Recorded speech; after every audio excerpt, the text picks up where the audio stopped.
আজ ঘাস কাপ মাছ দিয়ে আলু টমেটো দিয়ে একটা সিম্পল তরকারি রান্না করব গরমের দিনে খাওয়ার জন্য।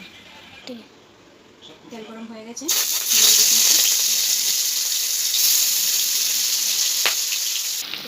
মাছগুলোকে লাল করে ভেজে নেব। মাছ ভাজি হয়ে গেছে, এবার নামিয়ে নেব। দিয়ে দিচ্ছি পেঁয়াজটাকে হালকা ব্রাউন করে ভেজে নেব। পেঁয়াজটাকে বেশি ভাজবো না, দিয়ে দেবো আলু। আমি এক সম্বাসে রান্না করবো। আলুটাকে পেঁয়াজের সাথে একসঙ্গে একটু হালকা লাল করে ভেজে নেব। নিচে আলুটা আর পেঁয়াজটা একসঙ্গে ভেজে নিয়েছি লাল করে। এবার দিয়ে দেবো একে একে বাকি মশলাগুলো।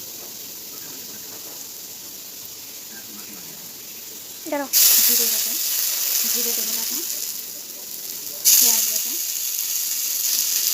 দিয়ে দিলাম লঙ্কা বাটা।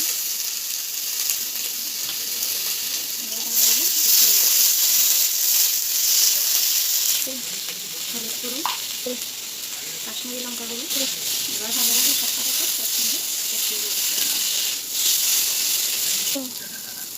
একটু জল দিয়ে দিলাম।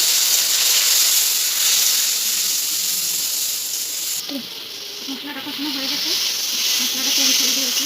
এবার দিয়ে দেবো কেটে রাখা টমেটো। টমেটোর সাথে আর একটু ভালোভাবে কষিয়ে নেব। মশলাটা কষানো হয়ে গেছে, টমেটো দিয়ে কষিয়ে নিয়েছি ভালোভাবে। এবার দিয়ে দেবো জল।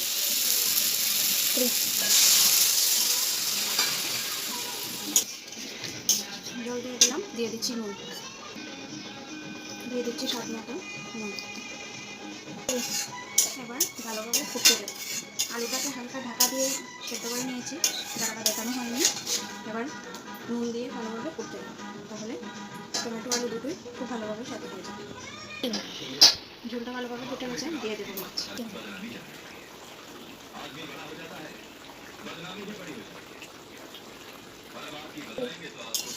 মাছ দিয়ে দিয়েছি, এবার আরও কিছুক্ষণ সময় ফুটিয়ে দেবো। এই যে আলুটা টমেটো সব কিছু খুব ভালোভাবে সেদ্ধ হয়ে গেছে। এবার আর অল্প সময় ফুটিয়ে নামিয়ে নেব। ফুটে গেছে, নামিয়ে নিচ্ছি। এই তৈরি হয়ে গেল গরমে পাতলা ঝোল মাছের। এভাবে শর্টকাটভাবে রান্না করে খেয়ে দেখবেন, খুব ভালো লাগে।